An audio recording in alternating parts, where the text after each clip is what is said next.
Ya, sahabat Indonesia di kanal TV Anak Bangsa Hot News. Rame baru-baru ini ada press conference dari Saudi Arabia, Habib Rizik, yang mengumumkan kepulangan dirinya atau rencana kepulangan dirinya dengan menunjukkan tiket, pesawat, dan sebagainya. Dan tentu saja disambut dengan beberapa konferensi pers di Indonesia lewat Sekretaris Umumnya FPI, Pak Munarman. Dan banyak spekulasi yang beredar akhir-akhir ini. Ada yang bilang katanya ini ada cawe-cawenya dari intelijen Amerika Serikat lah untuk membangkitkan sentimen anti-Cina lah dan sebagainya. Nah, ini macam-macam yang beredar. Nah, kita ulas sedikit peristiwa ini. Bersama saya sudah ada Rudi Askamri, Direktur dari Lembaga Kajian Anak Bangsa. Mas Rudi, rencana kepulangan lagi nih, muncul lagi. Gimana Mas Rudi melihat persoalan ini?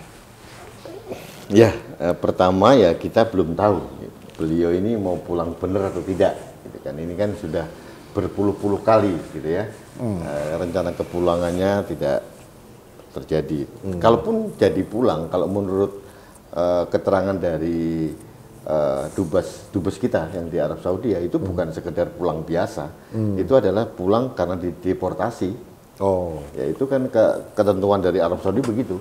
Nah, waktu itu Pak Dubes mengatakan memang belum ada informasi tentang deportasi dari warga negara Indonesia, karena biasanya Kedubes selalu diberikan notifikasi.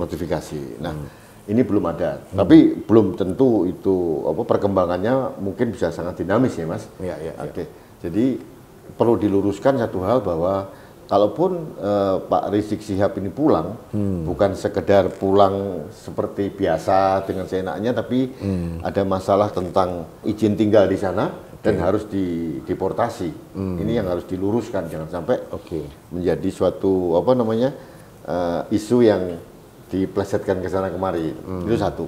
Yang kedua, saya jujur saya tidak yakin CIA gitu ya, begitu memperhatikan seorang Rizik Syihab gitu ya. Karena bagi saya ini bisa saja ditiupkan oleh kelompok dari pendukung Pak Rizik Syihab untuk menaikkan pamornya yang bersangkutan gitu ya. Saya tidak yakin juga apakah ini bisa menghimpun kekuatan gitu ya. Tapi kalau saya melihat bahwa kalaupun mau pulang ya pulang saja. Tapi harus diberikan catatan, Mas. Saya menagih janji dari kepolisian bahwa kalau Pak Rizik Syihab pulang, ada masalah hukum yang harus diselesaikan dulu. Apa itu? Nah, masalah kasusnya dengan Firza. Nah, ya masalah waktu itu, masalah tentang chat mesum waktu itu ya. Oh, chat mesum ya. Ya, tapi ini kan belum kelar gitu ya. Perlu diklarifikasi karena Firza sudah sempat ditahan, diintegrasi, tapi pada saat sebelum Pak Rizik diperiksa kan beliau pergi umroh yang sangat lama begitu ya. Jadi ini juga harus di address dengan kuat kepada aparat kepolisian, bahwa ada kasus hukum yang pernah disampaikan oleh kepolisian yang harus ditagih kepada Pak Rizik Syihab. Dan ini para pendukungnya juga harus legowo. Kalau beliau seorang negarawan gitu ya, harus taat hukum.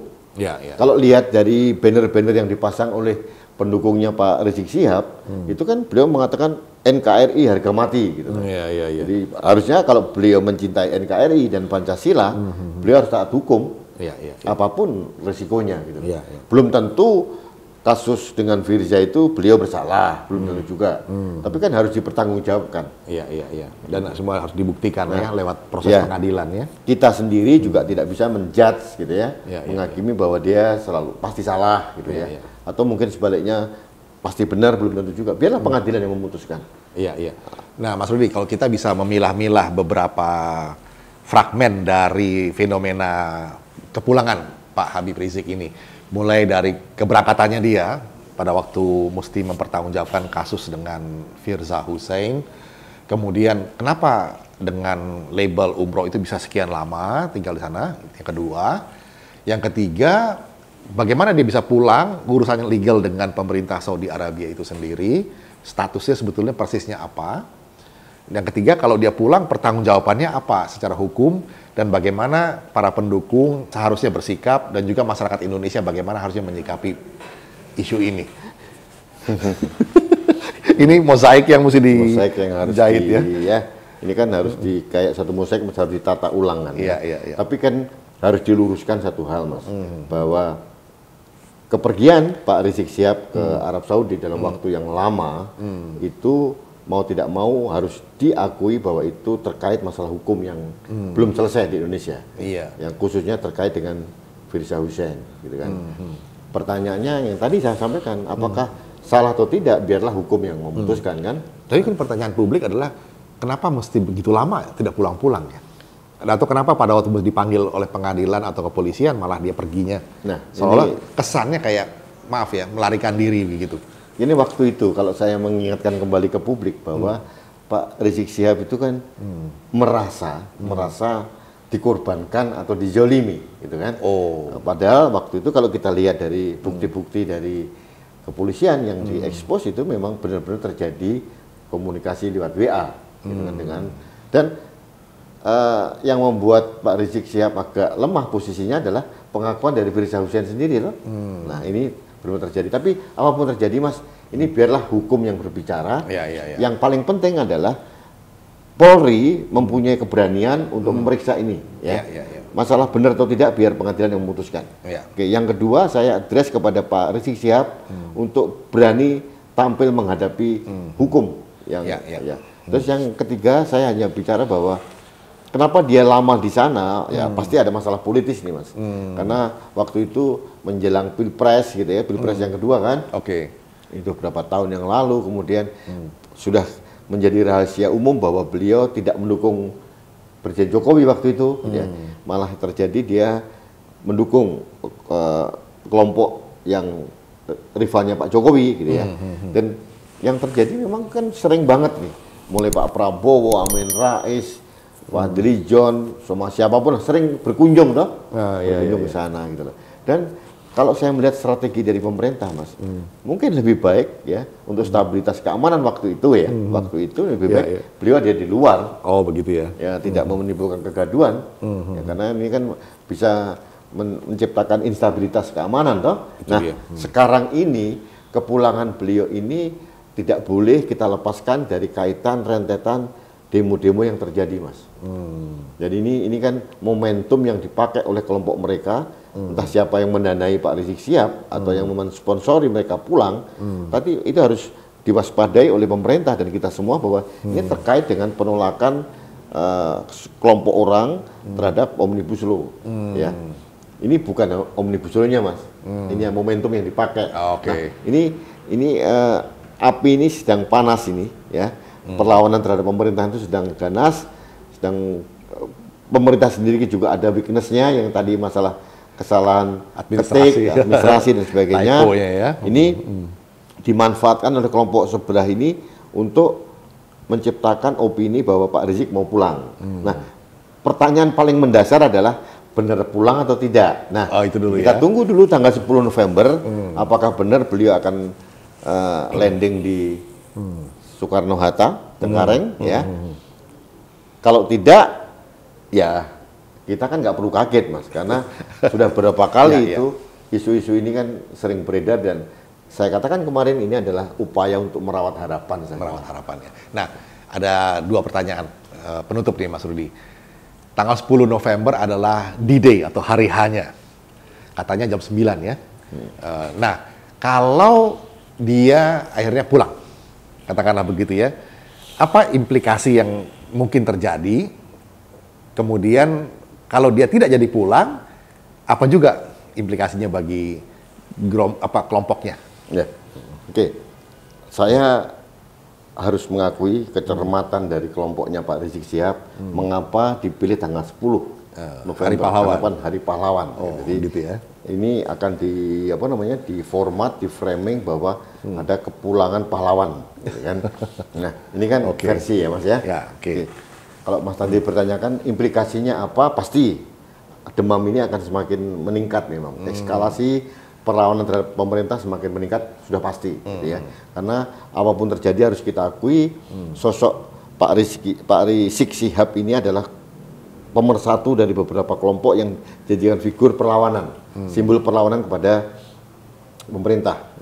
Kita ingat waktu kasus Ahok, ya, beliau yang menjadi panglima paling depan untuk mengorkestrasi semua kepentingan ini untuk melawan Ahok waktu itu, dan ternyata berhasil, gitu. Berhasil walaupun sponsornya nggak menang juga. Jadi itu yang terjadi. Tapi pertanyaannya adalah, apakah pemerintah akan mendiamkan begitu saja? Tidak mungkin. Aku yakin intelijen kita, aparat keamanan kita, baik Polri maupun TNI sudah mengantisipasi hal ini. Jadi kalau bisa menciptakan demam, eskalasi meningkat mungkin. Tapi kalau sampai mengganggu, saya kira tidak. Jadi kita tidak perlu khawatir. Beliau datang masih BNI juga, gitu ya. Beliau seorang tokoh, ya kita terima saja. Tapi kalau harus kita khawatirkan akan mengganggu stabilitas lalu kemudian membuat pemerintah ini goyah, saya kira terlalu berlebihan. Yang kedua, pertanyaannya, kalau dia tidak jadi pulang, ya bagaimana? Nah, kelompok mereka ini kan sudah kebal, Mas. Kebal terhadap janji-janji PHP ini kan, dulu pulang nggak jadi, berapa kali kan? Pulang-pulang nggak jadi, malah katanya pulang dijemput dengan F-16 gitu, dijemput dengan pesawat khusus dari segala macam.